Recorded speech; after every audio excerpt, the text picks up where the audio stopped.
jamás será vencido. Pueblo unido, Jamás será vencido. It's good to be home. Now we need to end the illegal abduction of Kilmar Abrego Garcia and bring him home too. We're joined by his wife, Jennifer, by his mother, Cecilia, by his brother, Cesar, and thank all of the rest of you who are joining us in solidarity with the Constitution and Kilmar. Look, I'm a little sleep deprived, and I want to be as clear as possible about what this is about and what it's not about. So I'm going to read the remarks that I wrote on the plane ride home.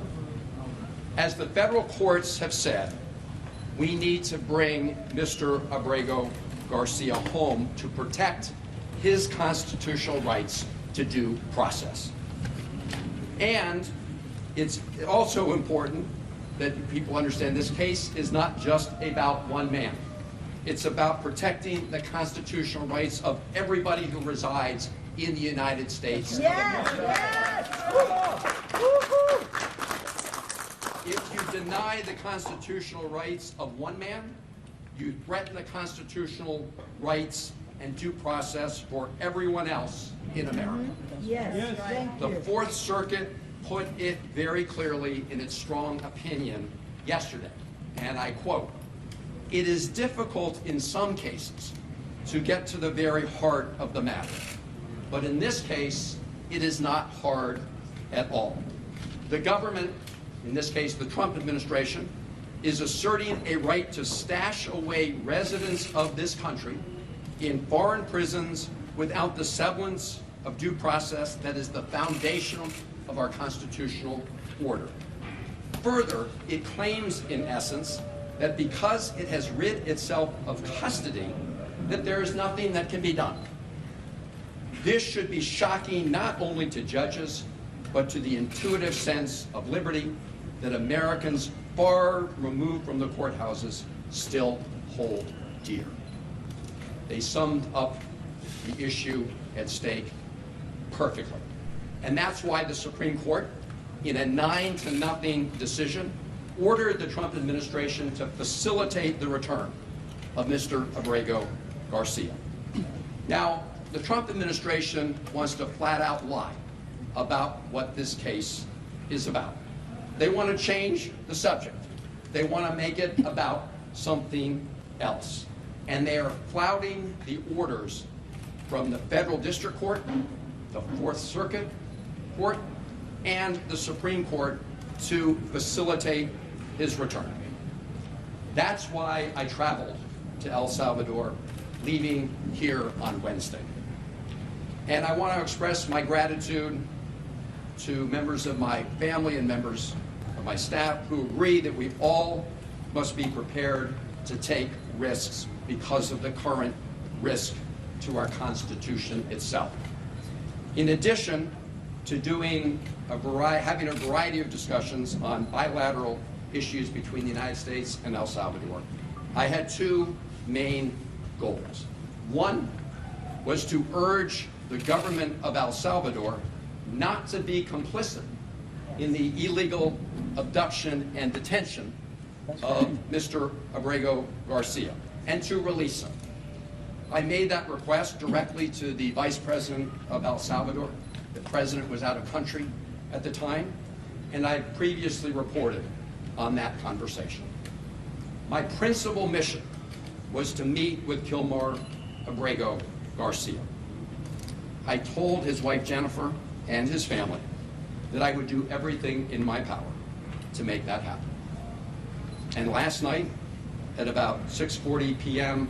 El Salvador time, 8:45 p.m. here on the East Coast, I called Jennifer to tell her that I had met with Kilmar.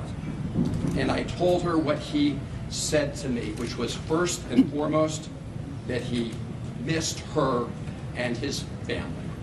And as he said that, you could see a tear go down his cheek.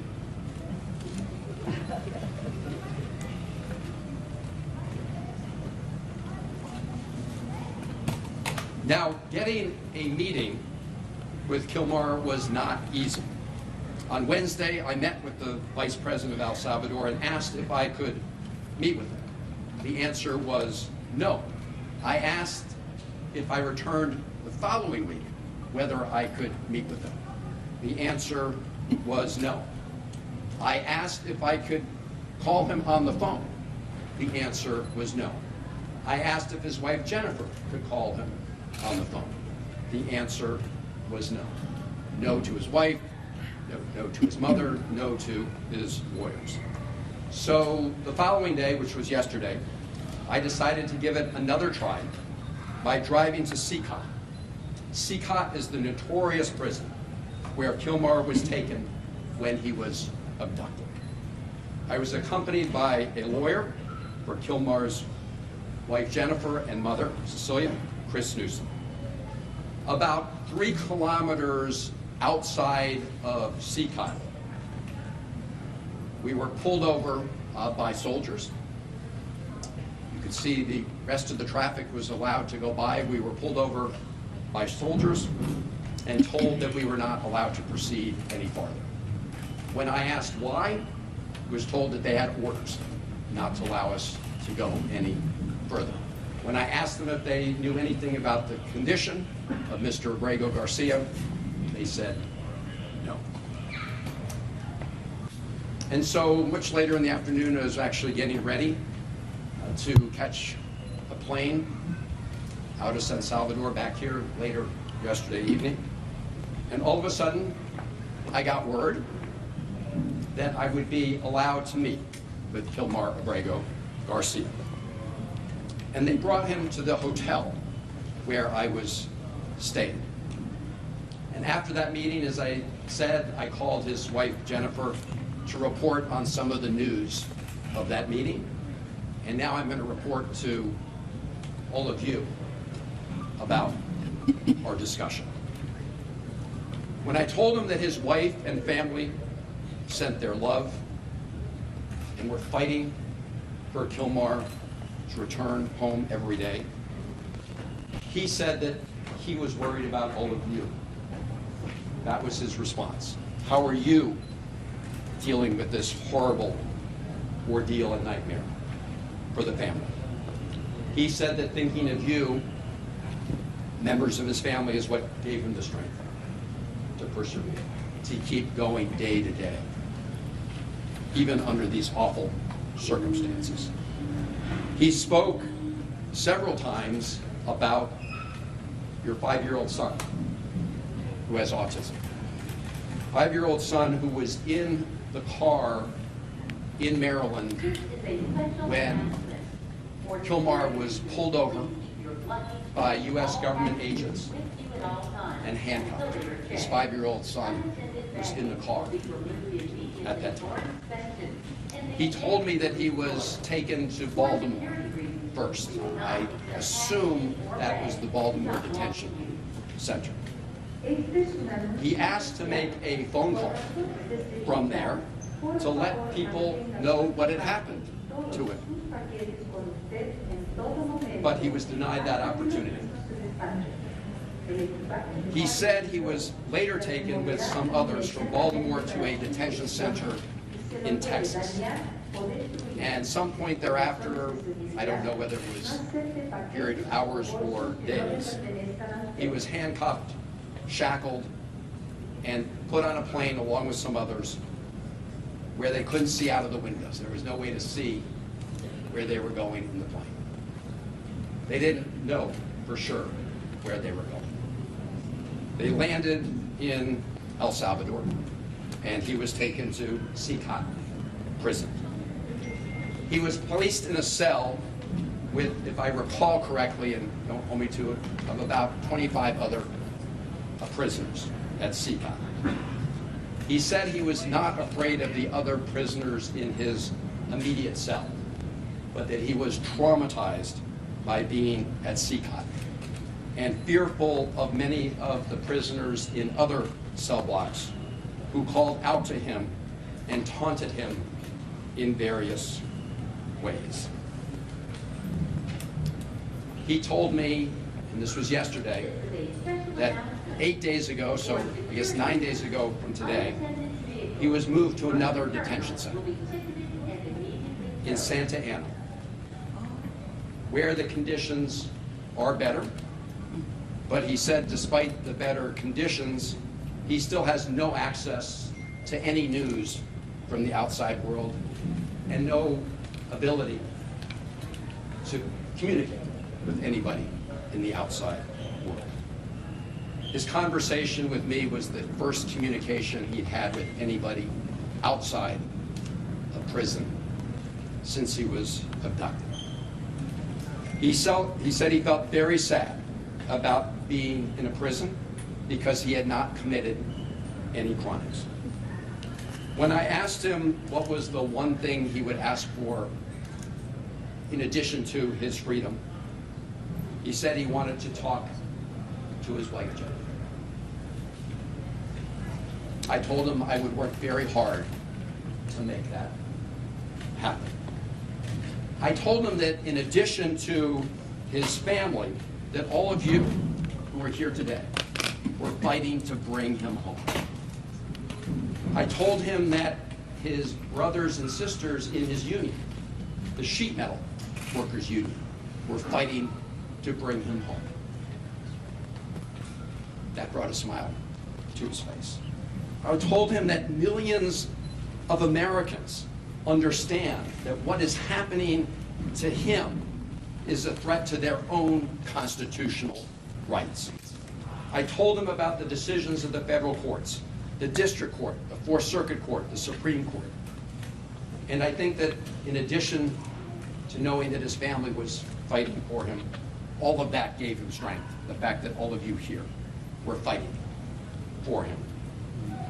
I want to say something about the Trump administration's efforts to change the conversation about what this case is about.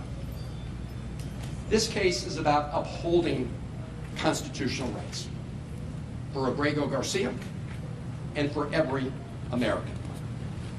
The President Trump and the Trump administration wants to say that those who are fighting to stand up for our Constitution don't want to fight gang violence. That is an outright lie. That is a big, big lie.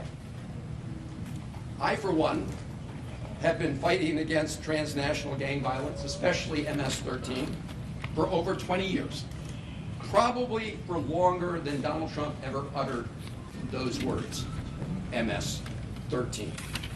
Over 20 years ago, I worked to establish an anti-gang task force, a regional anti-gang task force in the Maryland, Washington, D.C., and Virginia area.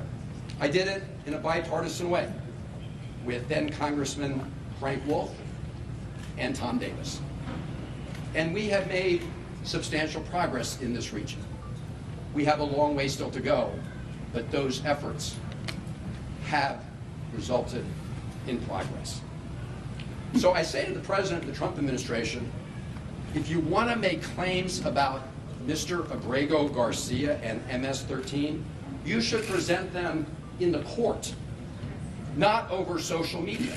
That's right. That's right. Not at press conferences where you just rattle stuff off. Because here is what the federal district court judge said about exactly this issue. This is Judge Zivas. So she is the federal district court judge in the District of Maryland, where the case first appeared. This is a quote from her opinion. Defendants, and in this case, this is the Trump administration she's referring to, have offered no evidence linking Abrego Garcia to MS-13 or any terrorist activity. And vague allegations of gang association alone do not supersede the express protections offered under the INA, unquote.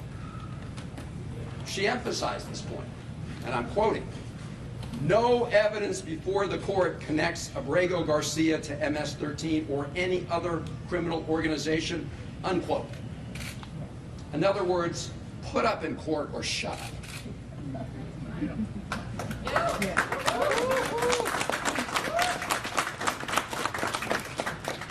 what the Trump administration did admit in court was that Kilmar Abrego Garcia has been mistakenly detained. They called it a, quote, administrative error, unquote. An administrative error that has resulted in him being abducted off the streets of Maryland and put into prison in El Salvador. That has deprived him of his personal freedom and liberty. But rather than fix this grievous error that they agreed had been made in court, what did the Trump administration do? They upbraided and fired the lawyer who told the truth to the court. That's right. That's what they did. They didn't fix the error, they fired the lawyer who told the truth about this awful, egregious mistake. And now, despite the fact that the Supreme Court has ordered the Trump administration to fix that error, and that has deprived Mr. Abrego Garcia of his liberty, they are flaunting, the administration, the Trump are flaunting the court order to facilitate its return. And the government of El Salvador is complicit in that illegal scheme. Yes. So we need to hold both of them accountable, and we can talk more about how to do that. But as I said at the beginning, this case is not only about one man, as important as that is. It is about protecting fundamental freedoms and the fundamental principle in the Constitution for due process that protects everybody who resides in America. This should not be an issue for Republicans or Democrats. This is an issue for every American who cares about our Constitution, who cares about personal liberty, who cares about due process, and who cares about what makes America so different, which is adherence to all of those things. This is an American issue. Now I just want to take a moment, I hadn't planned to do this, but as I was landing on the airplane, I got a transcript of some questions President Trump was asked at the White House today about what I would call Margarita-gate. I don't know if you guys have been following this. Yes. President Bukele, after I met with Kilmar, did this tweet showing us at a table with these two glasses. So here's what happened. When I first sat down with Kilmar, we just had glasses of water on the table. I think maybe some coffee. And as we were talking, one of the government people came over and deposited two other glasses on the table with ice, and I don't know if it was salt or sugar around the top, but they looked like margaritas. And if you look at the one they put in front of Kilmar, it actually had a little less liquid than the one in front of me. To try to make it look, I assume, like he drank out of it. Let me just be very clear. Neither of us touched the drinks that were in front of us. And if you want to play a little Sherlock Holmes, I'll tell you how you can know that. So if you look at the video or the picture I sent out from the beginning of our meeting, you'll see there are no glasses on the table. So you'll see in later videos they are on the table. But they made a little mistake. For some people are very careful, right? If you sip out of one of those glasses, some of whatever it was, salt or sugar, would disappear. You would see a gap. There's no gap. Nobody drank any margaritas or sugar water or whatever it is. But this is a lesson into the lengths that President Bukele will do to deceive people about what's going on. And it's also shows the lengths that the Trump administration and the president will go to, because when he was asked about a reporter about this, he just went along for the ride. So the White House and the president have been lying about this case from the beginning. They've been trying to change the subject from the beginning. As I said, and the courts have said, from the Supreme Court to the Fourth Circuit to the District Court, what this is about is adhering to the Constitution, to the right of due process. And that's why we say, bring Kilmar home, so he can be afforded his rights under the Constitution. Senator, That's what this Senator, is does about. Kilmar have any idea the firestorm his deportation has caused here in America? So I told him, that was the first he'd heard. If you can address the camera. Sure. The first he heard is that after I told him that his family was fighting for him, I told him everybody else that was fighting for him, including his union members, but also people from across Maryland, in fact, across the country, who recognize that depriving Kilmar of his constitutional rights is a threat to everybody who resides in America. He had not heard that. I believe that gave him additional strength. Senator, what did Abrego Garcia say that the officials in El Salvador told him about why he was sent to that prison and how long he would be there? They haven't told him anything about why he was sent. Or how long he would be there? They didn't tell him anything about that. Have you And been do you to have In fact, I asked the vice president exactly that question. You know, why is he here? Is he violating any laws in El Salvador? Do you have any proof that he's committed a crime? No. Why is he here? Because the Trump administration is paying us to keep him here. Did he send in word from other migrants that were also there, that were also deported to that prison? Did what? Did he say what he had heard from others who were also deported to that prison? He did not know about what was happening in the outside world. Did you have any sense of how? Let me just say, it's CCOT. I want to be really clear. It's CCOT. They don't let any of the prisoners have access to the outside world. That's one of the conditions, one of the notorious parts of that prison, which, by the way, is a blatant violation of international law, as I said when I was. Senator. You're the first person that can see a person that was in Secot and that left Secot even for a few minutes. What did he say about how it is being there? Because he is the first prisoner from Secot that was outside, ever. Oh, as I think I said, I mean, he said what he said was that it was his best guess that most of the cells were packed with about 100 people. I asked him why. He said when they take roll call during the day, people have to call out their names from different cells. As I said, in his cell, I believe there were about 25 people until he was moved. But as I said, while he wasn't fearful of the other prisoners in his own cell, he was fearful about the taunts that he received from other prisoners in Seacom. Senator, can you walk us through? What do you think you've achieved with this trip, and what's next in terms of getting him actually released and sent back to the United States? Well, the first thing was to accomplish what his mother and family were really desperate to learn, which is that he's alive. I hadn't heard a thing about him. That for someone who's, he's obviously in a terrible situation. As I said, he's experienced trauma. He said he's sad every day. But I think this persistence resulted in having this chance to meet with him, to begin to get a little bit of his story.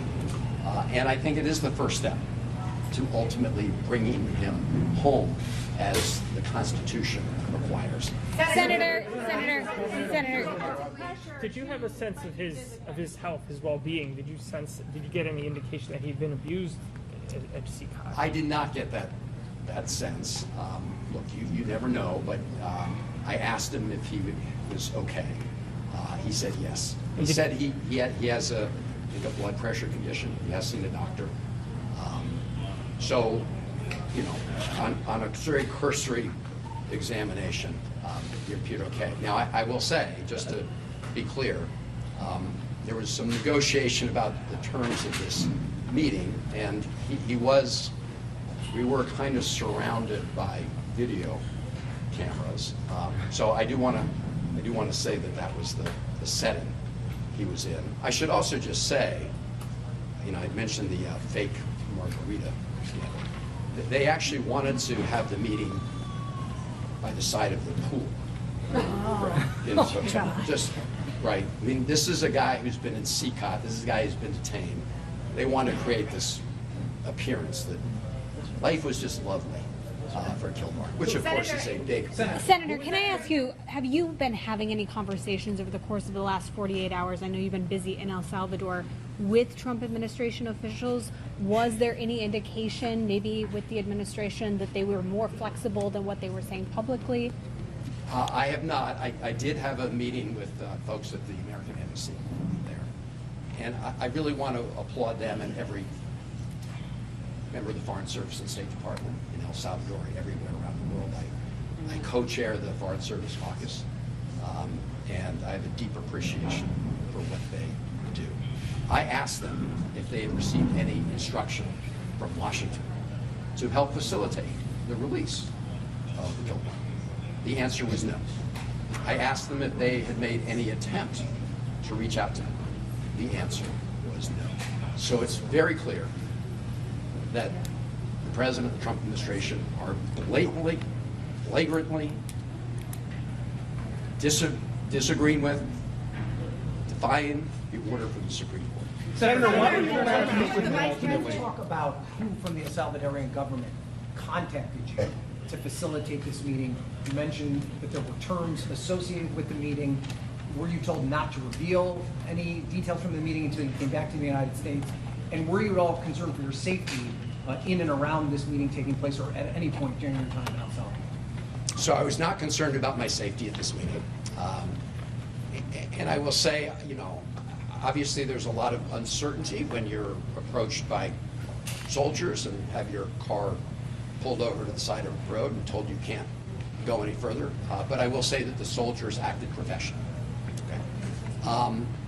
In their encounter with me. They had their orders, they implemented their orders.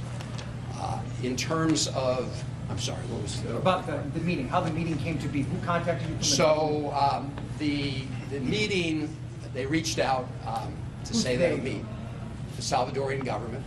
Look, in El Salvador, everything happens because Kaylee says it can happen. And if you look at the video he sent out right afterwards with the fake margaritas, you can see that all of that was a setup, okay?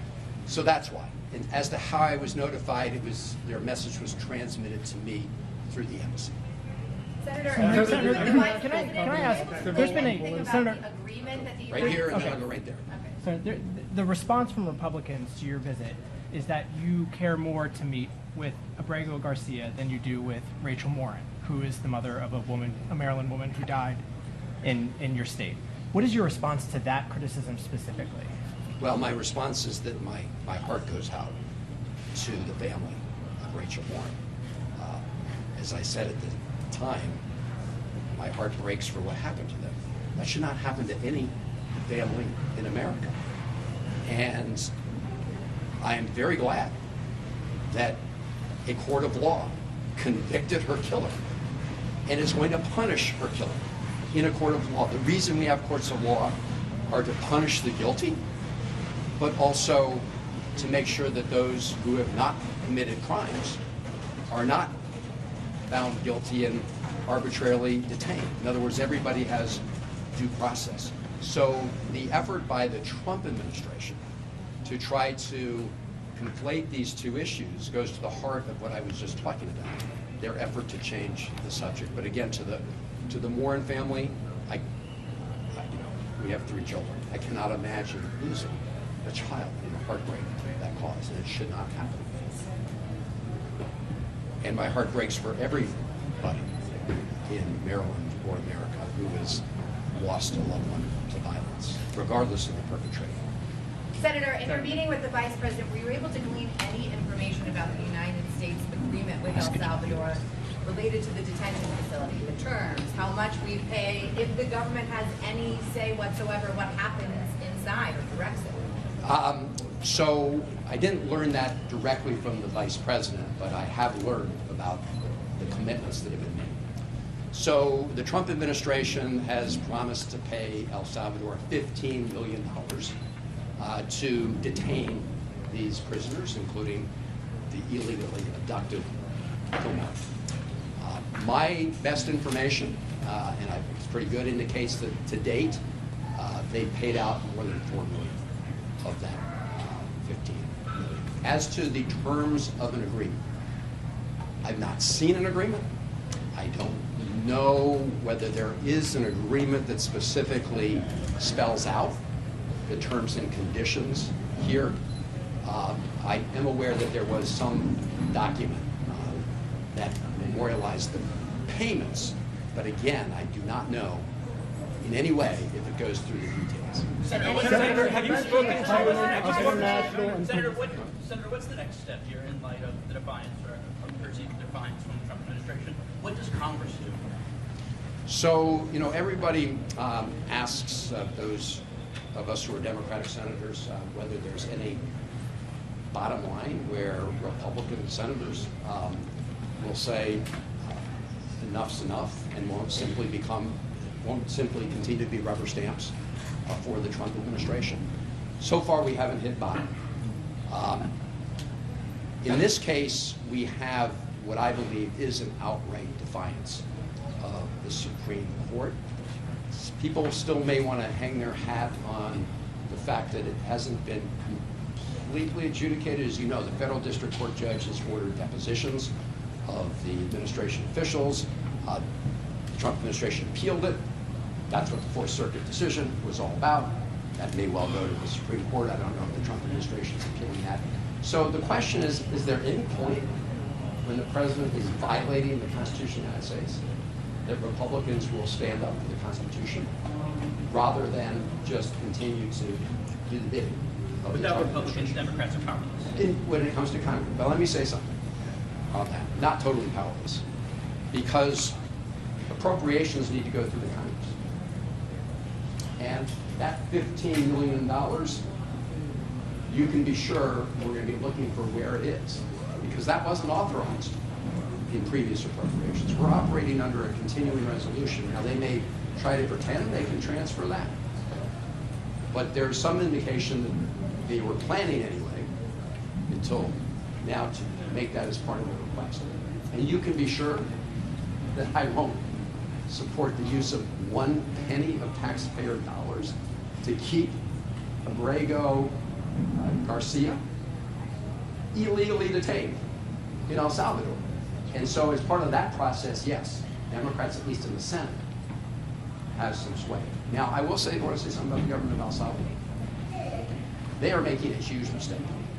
You know, they want to brand themselves as a country for technology. Yeah, you know, the president said, you know, Bitcoin is legal tender. But now what they're branding themselves as the place for these huge prisons where people who are illegally abducted are warehoused. That is not a good look. There are also other things Americans can do with respect to economic pressure on El Salvador. People can stop traveling. Actually, tourism's been going up. They can stop traveling. There may be states that decide, you know, they don't want any of their pension funds invested in companies that invest in a place like El Salvador. So there are many things that can be done, and I just urge the president of El Salvador, the vice president of El Salvador, to rethink whether they want to become a place that just gets paid off for being complicit in this illegal scheme. Senator, have you talked to your colleagues? Senator, have you talked to your colleagues who plan to go down? And what do you hope? What do you hope from your? Have you? Right here. Senator, why did the Salvadoran government reverse itself on allowing you to meet with Mr. Abrego Garcia after telling you no? And also, do you have a sense of why the government transferred Mr. Abrego Garcia from CCOT to this other prison in Santa Ana? Well, I think the reason they relented is pretty clear. They were feeling the pressure. I mean, they were feeling the pressure because while I was in El Salvador, we had 2 major press conferences that included the local press who reported on this. And I think that they decided that it was not a good look to continue to detain Abrego Garcia without anybody having access to him. There's no other explanation for the fact that they said no, and then prevented us from going to the prison. So that's why. I'm sorry, what was the second part of the question? The second part, why and welcome home. Why did they transfer him from CCOT to the other prison in Santa Ana? Oh, well, I mean, number one, I will say, my main request was to meet with him. And as I said, he's no longer in CCOT. So he's in a different prison, which is pretty far outside of San Salvador. But in addition to that, I didn't even know that. I mean, so yes, we all thought he was at CCOT. I mean, until I met with him. That's why I tried to go to CCOT. So I think that's why he wasn't brought up to see me. Do you think that the White House was involved at all in facilitating this meeting? Do you think that the Trump administration? Do you think Have you I have spoken? no basis for that. Have you spoken to any of your colleagues who say that they plan to go down now that the president has seemed to shut the door? He lets you meet with him, but he said he's going back to detention and will not return. Have you spoken to them, and what do they hope to accomplish going forward? So I've told the Vice President of El Salvador that I may be the first senator, member of Congress to be in El Salvador, to come down to El Salvador, but I won't be the last.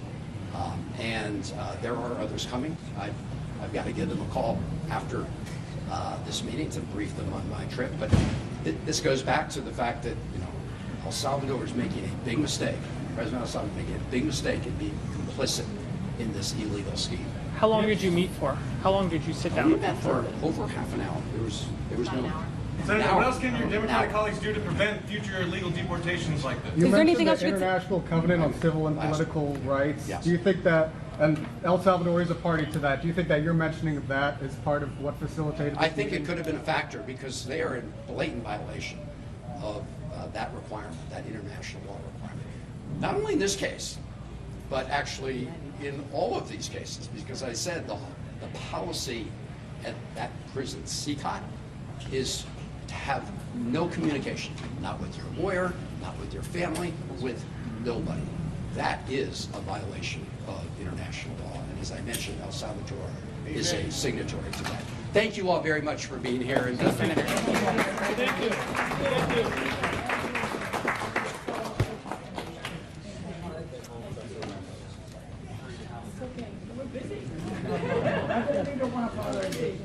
thanks again. Thanks for that. You got a couple tips. I was wondering sometimes. Oh, you will? Yes. Let me know what you guys need. Thank you.